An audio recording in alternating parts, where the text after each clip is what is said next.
વડોદરા શહેરમાં સ્થાનિક સ્વરાજ્યની ચૂંટણીને લઈને લોકશાહીના પર્વની ઉજવણી થઈ રહી છે. વિવિધ રાજકીય આગેવાનો મતદાન મથક પર પહોંચીને પોતાના મતાધિકારનો ઉપયોગ કરી રહ્યા છે.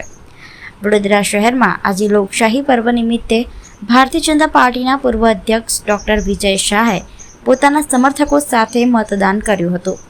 મતદાન મથકે પહોંચતા જ તેમના સમર્થકોમાં ઉત્સાહનો માહોલ જોવા મળ્યો હતો.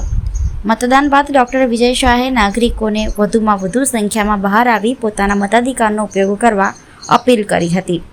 તેમણે જણાવ્યું કે મજબૂત લોકશાહી માટે દરેક મત મહત્વપૂર્ણ છે. સ્થાનિક સ્વરાજ્યની ચૂંટણી વડોદરા મહાનગરપાલિકાનું 2026 ઇલેક્શન એનું મતદાનની શરૂઆત થઈ ગઈ છે. વોર્ડ નંબર 12ના અમારા 4 ઉમેદવાર એમને જીતાડવા માટે મોટી સંખ્યામાં યુવા મતદારો પણ આજે અહીંયા પહોંચ્યા છે. ત્યારે અમારા 4 ઉમેદવારોને ખૂબ ખૂબ શુભેચ્છા આપું છું. સમગ્ર વડોદરા શહેરમાં 19 ઇલેક્શન વોર્ડમાં 76 જેટલા જ મતદારો જ્યારે અહીંયા ઉપસ્થિત છે, ત્યારે 76 જેટલા ઉમેદવારો અમારા છે, ત્યારે મોટી સંખ્યામાં અમારા ઉમેદવારો જીતે એના માટે સમગ્ર વડોદરા શહેરમાં ભારતીય જનતા પાર્ટીના કાર્યકર્તાઓ કમર કસી રહ્યા છે. અને 1995થી જ્યારે ભારતીય જનતા પાર્ટીનું શાસન છે, આટલા વર્ષોમાં જે પ્રકારે વિકાસના કામો થયા છે, મને ચોક્કસ વિશ્વાસ છે કે આ વખતે પણ ભારતીય જનતા પાર્ટીના ઉમેદવારો મોટી સંખ્યામાં જીતશે.